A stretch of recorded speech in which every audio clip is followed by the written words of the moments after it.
On va essayer un nouveau format, les gars.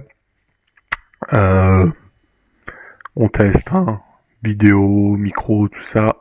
Distance, présentiel, télétravail. Nous sommes à l'heure du temps. Exactement. À l'heure du temps et à l'heure de parler d'une équipe qui va mal, qui va très mal. Et on vous la présente juste après ce petit générique. Ok, let's go.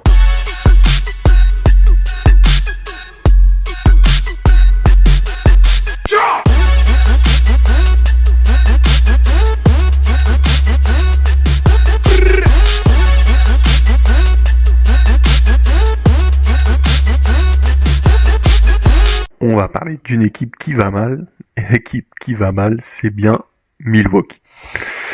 Les Milwaukee. Milwaukee Sucks, tout ce que vous voulez. Voilà, y a plus rien. Il y a de quoi faire. Il y a de quoi faire, sauf en termes de qualité de jeu. Et on va pas se mytho.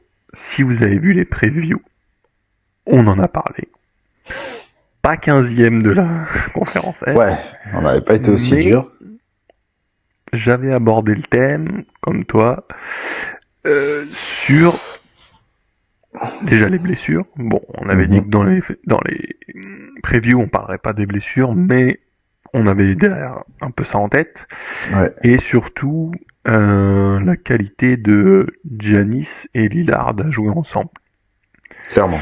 Moi, c'est ce que j'avais abordé, et c'est ce qui se ressent un peu là chez les Bucks.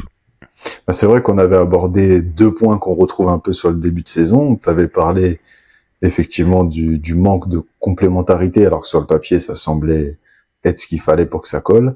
Et puis moi, j'avais parlé du côté vieillissant de l'équipe, fin de cycle. Et clairement, on a les deux qui se cumulent et qui donnent les mauvais résultats qu'ils ont sur le début de l'année. 19e attaque, 22e défense. C'est quand t'as Giannis et Lillard, être 19e attaque, je trouve ça catastrophique. Et être 22e défense quand tu sais l'identité des Bucks qu'il y a eu à l'époque d'être champion, c'est pareil, c'est catastrophique. C'est ce que j'allais dire. Donc effectivement 19e attaque avec 2 joueurs très hauts scoreurs. Lequel est le plus scoreur que l'autre, je sais pas, en tout cas les deux le sont. Ouais, en tout cas ça c'est clair. Et c'est clair que c'est pas normal, et au-delà de ça, effectivement, comme tu dis, moi c'est là que je voulais aborder, c'est que Milwaukee, qui est 20e défense, ou 24e, je sais plus. 22, ouais. C'est abusé. C'est l'identité principale des Bucks. C'était. Ouais, c'était. Parce que ça ne l'est plus, vu ce début de saison. Et je pense que ça ne l'est plus depuis 1 an maintenant, depuis qu'ils perdent Jrue Holiday. Ouais. C'est un manque énorme et assez sous-estimé. Enfin, sous-estimé oui et non en termes de reconnaissance de joueurs, même si à chaque fois on en parle bien, etc. Mais il est pas All-Star, il est pas dans les meilleurs 5, des choses comme ça. Donc, je parle un peu de manque de reconnaissance, même si tout le monde reconnaît son talent et sa qualité de joueur. Mais je pense que c'est là où, quand il part de Milwaukee, on voit, hein, il arrive à Boston, il fait la diff directement, on arrive à être champion, etc. Mais c'est là où, ok, tu ramènes Lillard, ok, c'est une superstar, c'est donc justement c'est ce que je comparais avec Jrue Holiday. Lui, il fait les All-Star Games, lui, il est toujours dans les highlights, des choses comme ça, mais ça fait pas gagner. Lui, il est toujours All-Star même quand il devrait pas l'être. Bon, voilà. Non, mais après, c'est vrai, pour faire une aparté sur Jrue Holiday, je trouve que c'est un peu un mec qui manque de reconnaissance de la part du grand public, mais qui est reconnu par la sphère basket, tu vois, qui est appelé justement dans Team USA, qui est titu, enfin, tous les joueurs en disent du bien, etc. Giannis, c'était aussi son bête de gars et tout. Mais sur l'image grand public, c'est sûr que ça va être moins flashy qu'un Lillard, tu vois. Après, pour compléter ce que tu disais, je trouve que il y a, à mon avis, 2 départs qui leur font mal. C'est Jrue Holiday et Budenholzer. Parce qu'en fait, c'est à partir de ce moment-là où ça commence à vaciller, tu vois, au niveau de la défense. L'année dernière, ils ont Adrian Griffin qui arrive, qui est un coach rookie. C'est pas la même mentalité. Ça gagne. Attention, rappelons-nous, Adrian Griffin, il se fait limoger alors qu'il est en 30-13. Doc Rivers, depuis son arrivée, il est en 19-27. 19 défaites, 27 victoires. Non, donc, 19 victoires, 27 défaites. Ouais. Mais effectivement, okay. En termes de pourcentage. Mais Giannis l'aimait pas. C'est là où moi je trouve il y a un peu des limites des fois à écouter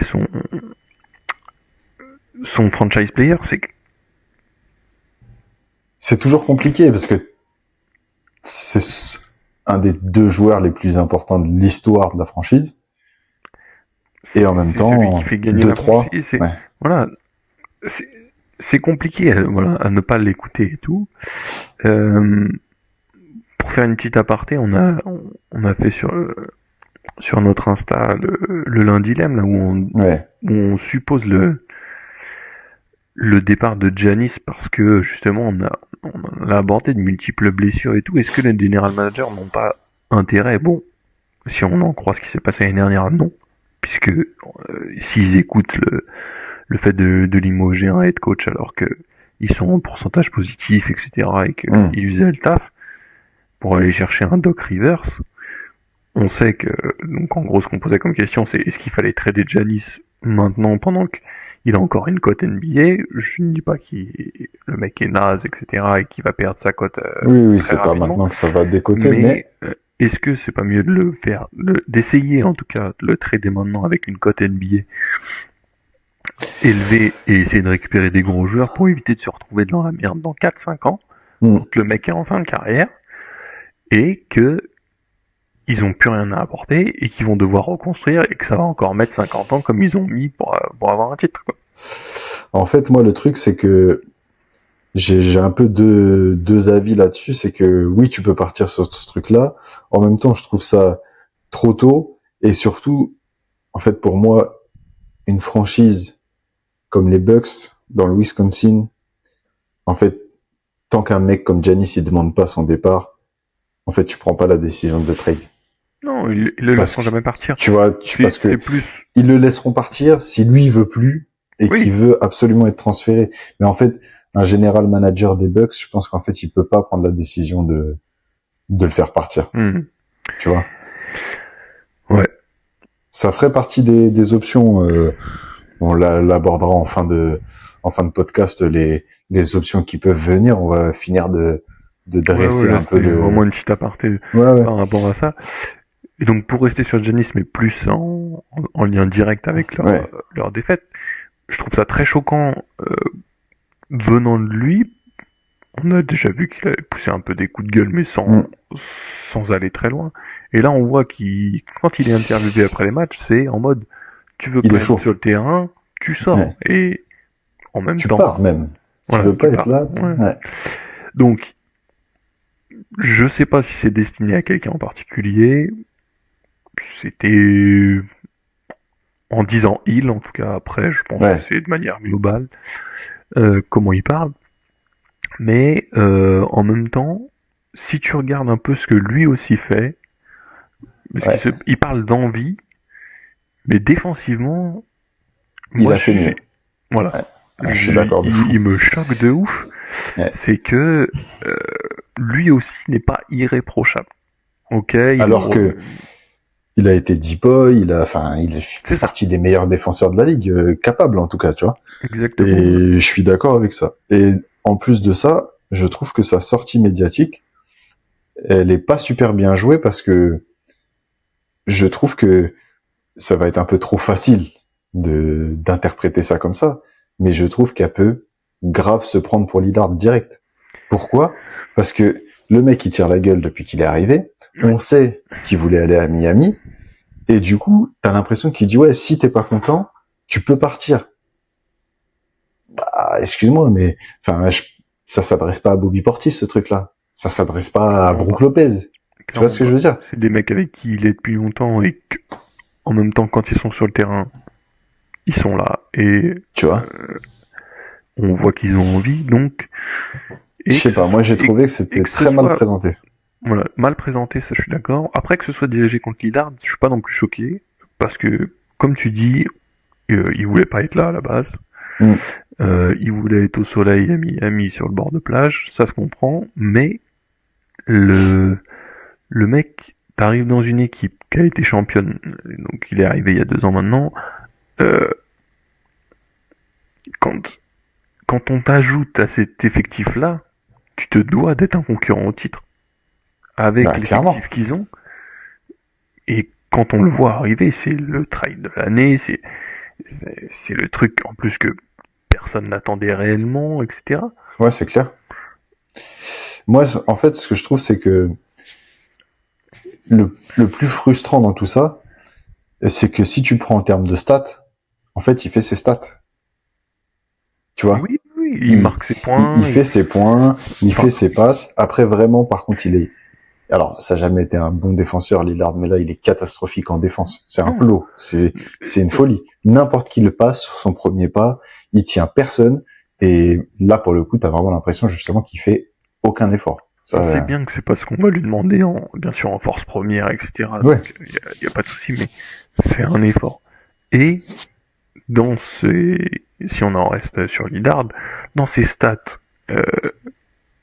réelles, enfin, ok, il va mettre ses points, mais le mec, pour moi, il fait plus la différence. Quand tu vois hier le match contre Boston, il essaye de démarrer son mec. Quand il fait son premier pas, pour une fois, je suis d'accord avec Jacques Monclar, il passe plus personne. C'est ouf. Il fait son premier pas, le défenseur, il arrive toujours à coller. Bon, en même temps, c'était du Derek White, Drew Holiday ou même Jalen Brown qui l'a collé toute la soirée. Oui, bien sûr. C'est pas des défenseurs que tu passes facilement. Mais, quand même, tu peux pas... Enfin, pour son jeu, soit il est cramé, soit il a plus envie. Ouais. Moi, ce que je trouve fou, c'est que il a un tel talent au niveau du shoot qu'il arrive à mettre des 30 points comme ça, tu vois. Et après, pour rejoindre ce que tu disais, il y a plusieurs exemples que je voulais mettre en avant sur le côté vieillissant dont on parlait, et notamment aussi de mecs comme Lillard, on disait est-ce que son prime est passé, etc. Les Bucks, ils font partie des 5 pires équipes en deuxième mi-temps cette année. Et pour moi, ça veut dire ce que ça veut dire, c'est que ils sont capables de tenir le rythme sur une première moitié, etc. Mais en fait, il y a toujours un moment donné où ils finissent par flancher. Et je trouve qu'il y a eu des matchs où ça a été les exemples parfaits. Ils ont fait le match contre les Cavs, où ça se finit dans un duel de shoot entre Lillard et Donovan Mitchell. Et c'est Donovan Mitchell qui l'emporte. Il y a 3-4 ans, jamais de la vie, quelqu'un veut jouer Lillard dans un money time en faisant un concours de shoot. Et jamais il le perd. Ça aurait pu arriver, mais ce que je veux dire, c'est que c'était son point fort. Et tu parlais de Boston hier, je trouve que c'est encore un parfait exemple. Ils commencent le match, ils ont une crise d'adresse, ils mettent 20 points d'écart à Boston, on se dit waouh, ok, réveil des Bucks, ils arrivent en deuxième mi-temps, ils mettent 3 minutes à mettre leur premier panier, ils mettent 15 points dans le troisième quart-temps. C'est pas possible. Clairement, de toute façon, ils mettent 70 en première mi-temps et 100 points en deuxième. Et 30 points, et 30 points en deuxième. Donc, et tu vois, je trouve que tout ça... Et en plus de ça, pour un peu, pas excuser, mais on va dire dédouaner tant bien que mal Giannis et Lillard, c'est que pour moi, en fait, les Bucks, ils ont fait des choses où on en parlait un petit peu pour Denver, où on disait attention à ce qui est en train de se passer. Je trouve qu'il y a eu beaucoup de départs qui ont été sous-estimés, qui n'ont pas été remplacés et qui correspondaient à l'ADN des Bucks. Les Bucks, autour de Giannis, c'était de la défense et du shoot à 3 points. Grayson Allen, parti, pas vraiment remplacé. DiVincenzo, parti, pas vraiment remplacé. Pat Connaughton, pas parti, mais devenu nul. Et en fait, tout ça, ça fait que, tu vois, on s'est dit, ah, ça va, c'est Grayson Allen. Ah, ça va, c'est DiVincenzo. Ah, ça va, c'est Drew Holiday. Même ça, ils ont eu un peu cette réflexion, tu vois. Et au fur et à mesure, en fait, ça fait baisser le niveau. En fait, ils ont perdu une grosse identité défensive. Comme tu dis, qui n'ont pas été remplacés, ils sont remplacés par Gary Trent Jr., des choses comme ça, mais... On va en parler juste après. Voilà. Mais On en reste là. Après, c'est pas assez. Interrogation qu'on peut avoir, on m'a posé la question l'autre fois. Est-ce que tu mets Bobby Portis dans le 5 ou est-ce que tu le laisses 6e homme, etc. Le problème, c'est que tu le mets dans le 5, t'enlèves qui? Et en même temps, enfin, tu vois. Et pour revenir 2 secondes. Bon joueur. Ouais, c'est un bon joueur. On va en parler aussi, mais juste pour revenir sur Gary Trent Jr. En fait, Gary Trent Jr. il arrive pour être un 3&D. Clairement, c'est son truc, c'est son taf, etc. Ok, le mec, en fait, moi, il y en a deux qui me dérangent. Il y a lui et Taurean Prince. Taurean Prince, l'année dernière, il est aux Lakers. Il est même pas titulaire. Là, il est dans le 5 d'une équipe qui joue le titre. Alors, ok, il est dans le 5 parce que Middleton est blessé. Admettons, on le met un peu de côté. Mais en fait, c'est pareil pour Gary Trent. Lui aussi, l'année dernière, il est à Toronto. Sur 71 matchs, il est en début de 40. Et là, il est titulaire. Genre, il n'y a pas de débat. C'est lui le titulaire. En plus, il met pas un pied devant l'autre. Il est à 29% au shoot, 23% à 3 points. Pour un mec où c'est censé être sa force, c'est après ça, tu vois, moi je m'interroge sur sa venue. On sait qu'il y a plus ou moins pote avec Lillard, machin. Donc, est-ce que c'était... même si je ne discute pas trop du potentiel, enfin de la capacité du joueur à améliorer le niveau de l'effectif, même si actuellement c'est le cas, il l'améliore pas. Dans le sens, pour moi, ils le font venir, tu vois, un peu pour Lillard, sens-toi bien, etc. Après, eux, ils ont cherché à compenser du coup ces départs là qu'on a abordés, etc. Par un mec, et en plus, il a diminué à mort son salaire pour accepter de jouer justement avec Damien Lillard, etc.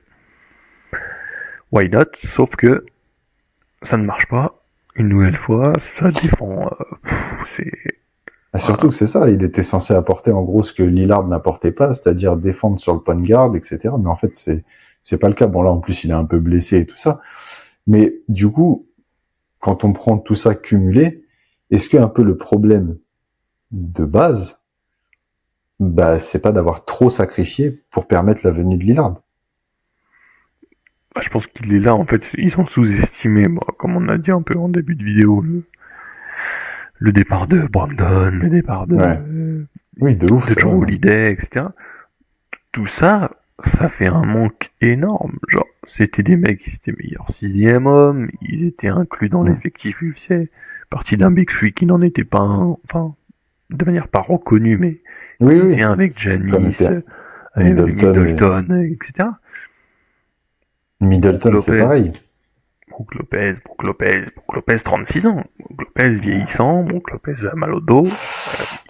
Déjà qu'il courait comme un squelette, mais alors là, c'était... Là, c'est incroyable. C'est dur. Je sais pas. Moi, En tout cas, ça marche pas. Middleton, il est blessé. Middleton, c'est blessure sur blessure, et c'est pareil, c'est vieillissant, etc. Middleton, sur les 3 dernières saisons, en nombre de minutes, il a joué moins qu'un Embiid ou un Kyrie, qui sont réputés pour être des joueurs absents, tu vois. Voilà. Mais et en nombre de matchs, t'en parles même pas. Enfin, tu vois. Alors après, quand il est là, il est bon, mais sauf qu'il est jamais là, frère. Tu peux pas, en fait, le 3e meilleur joueur de ton équipe, il peut pas être absent comme ça. Impossible. Au-delà de ça, un peu les défaites là, des Bucks, etc. Ça perd contre Chicago, ça perd contre Brooklyn. Bon, Brooklyn, ça joue pas mal en son, mais Chicago, c'est naze. Ça gagne contre les Sixers. Tout le monde gagne contre les Sixers. Tout le monde gagne contre les Sixers, ça c'est un peu comme les Bucks d'ailleurs. Enfin, c'est chaud, quoi. Moi, il y a des trucs qui me posent problème sur l'ensemble, c'est que bon, Giannis le ressent en parlant de l'envie, mais on disait qu'il n'était pas non plus complètement excusable. La dernière fois, je regardais le match contre Memphis. Ils prennent 70 points dans la raquette en ayant Giannis et Brook Lopez. Là, tu vas pas me dire que c'est pas un minimum d'envie. Parce qu'en plus de ça, enfin, Zaki dit, début de saison, j'aime bien, on en a déjà parlé, nous deux, on le voyait rookie de l'année, etc. Mais enfin, je veux dire, On sait que Ja Morant drive beaucoup, etc. Ok. Et que c'est pas Lillard qui va l'arrêter sur les lignes arrière. Mais 70 points quand t'as ces deux mecs-là dans la raquette. Je sais pas, à un moment donné, même contre Ja Morant, c'est pas possible. Tu peux pas te permettre ce genre de truc. Si ça continue comme ça peut pas fonctionner. Et puis il y a des fois où, encore une fois, pour un peu dédouaner Giannis et Lillard, la dernière fois contre Utah, je crois, ils mettent 41 points dans le premier quart-temps, 39 points dans le premier quart-temps. Il y a que 2 points qui sont pas mis par Giannis ou Lillard. Le supporting cast, c'est, tu vois. Et comme Doc Rivers propose rien, voilà. Tu vois, ils ont pas de talent pour supporter et lui il apporte rien. J'allais exactement en venir là, c'est que ils ont été virés leur head coach pour prendre Doc Rivers. Arrêtez avec Doc Rivers. Ça ne marche plus nulle part. C'est ça, je comprends pas. C'est ça que je ne comprends pas. Je sais pas pourquoi tu vas chercher ce mec. Il a l'air, même dans les interviews d'après-match, il a l'air dépassé par les événements. Il m'en rend fou. Toutes ces chaque interviews. fois, il dit on va trouver une solution, on va trouver des solutions, C'est de ma faute, c'est de ma faute, c'est de ma faute. Ça y est. Si c'est de ta faute, bouge, frère. Voilà, c'est de ta faute, sors. Tu gagnes que contre Utah et contre les Sixers. Tu perds contre tout le monde. Et chance pour les Bucks, on va dire chance. Chance ou pas chance, parce que ça va dépendre des résultats. Ils jouent les 3 prochains matchs contre les Raptors, les Pistons et les Hornets. Il faut qu'ils prennent les 3 sur 3. Sinon, ça va être vraie crise et crise médiatique et crise de résultats et interne. Avec, je sais pas s'ils iraient jusque là, donc justement à discuter de la place de Doc Rivers ou autre joueur plus important. Giannis demande du renfort en tout cas. Moi je vois pas qui pourrait aller chercher pour renforcer leur effectif. Contre Toronto ils doivent gagner, contre les Pistons aussi, et même si on les met gagnants contre les Hornets, il y a des matchs où les Hornets c'est pas trop bon à prendre. C'est clair. Du coup, entrons dans le vif du sujet, parce qu'une fois qu'on a dressé tout ce truc-là, les solutions, c'est quoi? Virer le coach, alors qu'il paye encore Adrian Griffin, et que du coup, tu vas encore devoir t'envoyer le truc. Est-ce que tu retraites Lillard? Et dans ce cas-là, c'est le general manager qui avoue complètement son erreur. Est-ce que, comme tu disais, tu montes un trade avec Bobby Portis, le cadavre de Pat Connaughton pour aller chercher un truc un tout petit peu mieux, mais est-ce que ça va t'apporter vraiment un truc différent? Bouton rouge, tu trades Giannis? Honnêtement, pour moi, comme on l'avait abordé en début de saison, je pensais pas qu'il serait donc aussi bas. Après, on est à 10 matchs, hein, ok, ils sont à 20% de victoire, mais c'est clair. On est que sur 10 matchs. Faut rappeler pour nuancer un peu que l'année dernière, avec tout ça, alors par contre, ils avaient un bon début de saison qui les avait mis assez haut, même si le coach a été viré, ils finissent 3e. Ouais. Il leur reste 70 matchs, voilà. Je pense que quand même ça va être compliqué pour eux.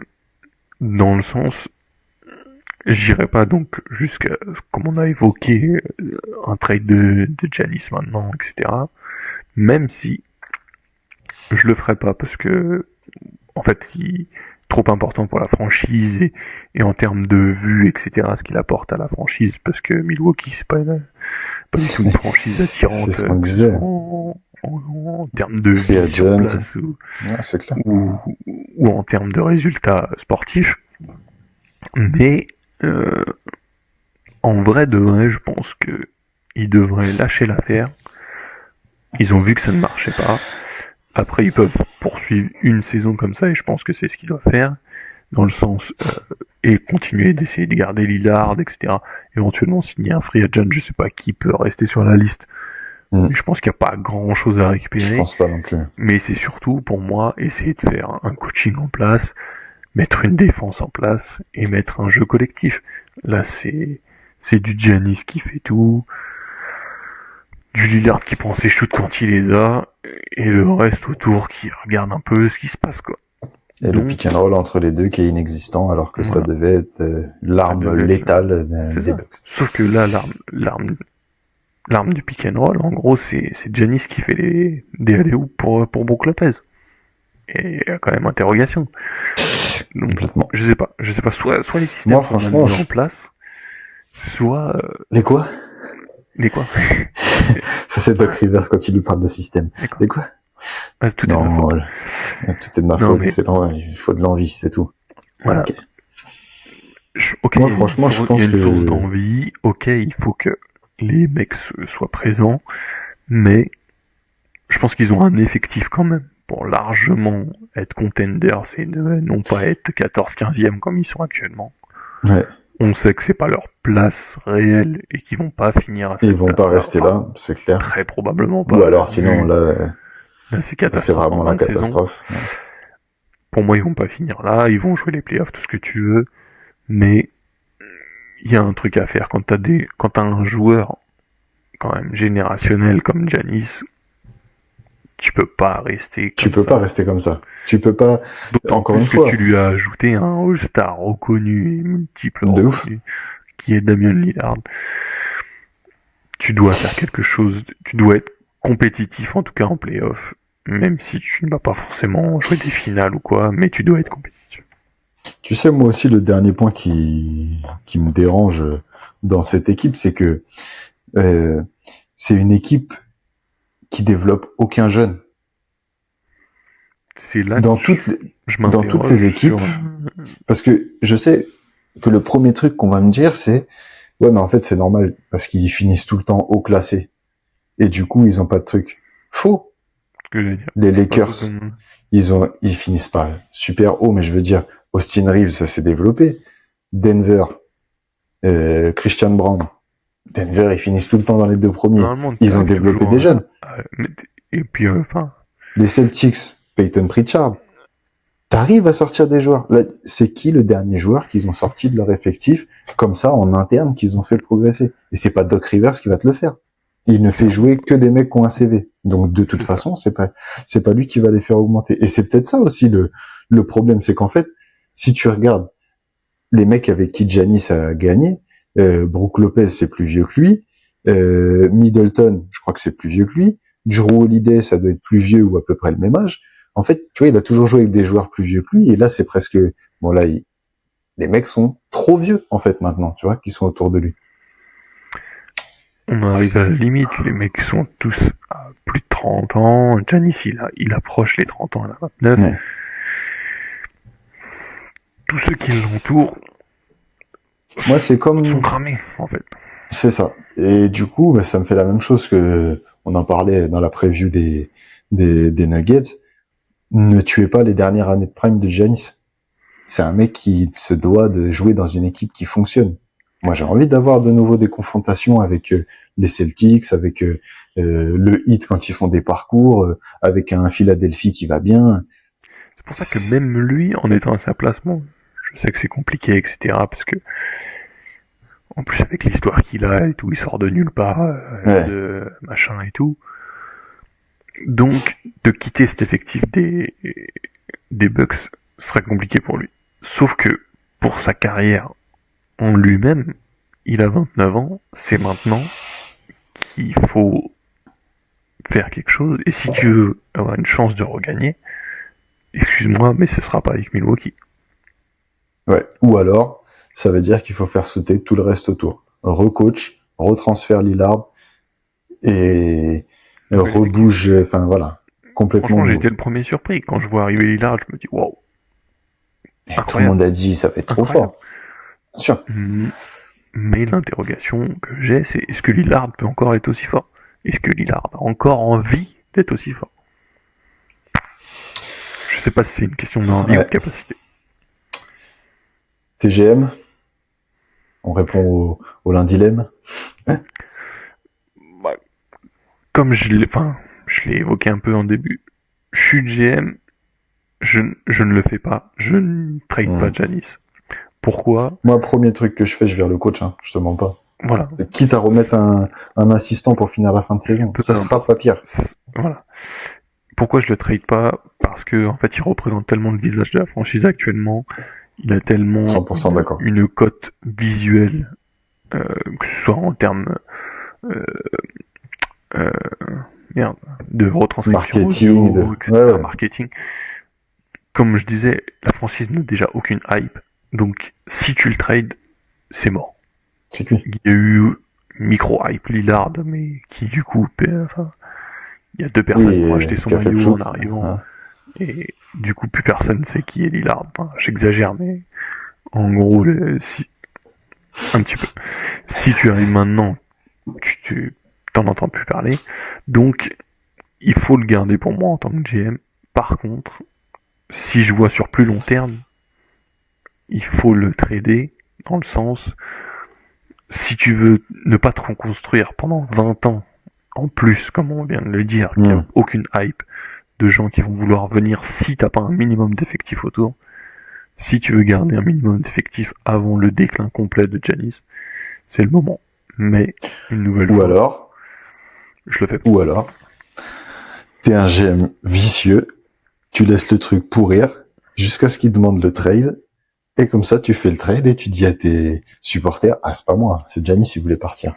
Je pense que c'est pour ça. Je pense que, parce que les supporters de Milwaukee, et on sait que la communauté du Milwaukee est, voilà, tu ne peux pas prendre la décision, toi, de le faire sauter. Je suis d'accord. Et c'est obligatoirement lui qui devrait donner l'envie, et du coup, comme tu dis, le GM, à chaque fois, du coup, il se déchargerait dans le sens en se disant, c'est pas moi, c'est lui qui a voulu partir. Regardez, donc on a fait ce qu'on pouvait. Je lui ai ramené Lillard, il nous a demandé du renfort, j'ai ramené Lillard, il a voulu faire sauter Adrian Griffin, on l'a fait sauter, et maintenant il demande son transfert, voilà. Et il aurait pas tout à fait tort. Tout à fait tort, je suis d'accord. C'est vrai qu'il a ramené du monde. Ça il a essayé. Marché, ça a pas cliqué, après c'est un peu les aléas. Les aléas, ouais, ça c'est clair. Tu ne peux pas savoir vraiment si ça va cliquer à chaque fois entre les joueurs. Malheureusement, c'est pas le cas, mais en tout cas, je pense qu'il y a un travail à effectuer, que ce soit effectivement sur le coaching staff ou sur 2-3 ajustements, mais une nouvelle fois, je pense qu'ils ont perdu énormément depuis 2021, depuis leur titre de champion, c'est clair. En termes de joueurs qui venaient s'additionner au truc et l'effectif qui n'ont pas marché. PJ Tucker, on n'a même pas parlé de PJ Tucker quand on a dit pareil, des mecs qui sont partis les pertes très importantes, les mecs défensivement et Jake Crowder. Tout ça. Bon. Ça faisait partie des... Et après, ils ont essayé de le faire revenir, ça va marcher. Mais c'est pareil, ça. Ouais. Qu'ils ont, sous-estimé pour faire venir Lillard ou autre. Malheureusement, je pense qu'ils n'ont pas fait le bon choix. Et du coup, ils finiront 7e, comme je vous l'avais annoncé dans les previews. Allez, let's go! Il y a de fortes chances. Il y a des chances pour que, en fait, quand tu prends un tel retard au départ, ça peut être compliqué de remonter, même si, comme on a dit, je pense que ils vont pas finir aussi bas que ce qu'il y a, et ça va remonter. C'est clair. Bon, du coup, on va se retrouver rapidement en présentiel ou en télétravail pour un prochain épisode où on essaiera de parler un peu plus positif cette fois-ci. On essaiera de parler de choses qui vont bien. En tout cas, on se retrouve très vite sur la chaîne des Frères Maurice. À bientôt. Ciao.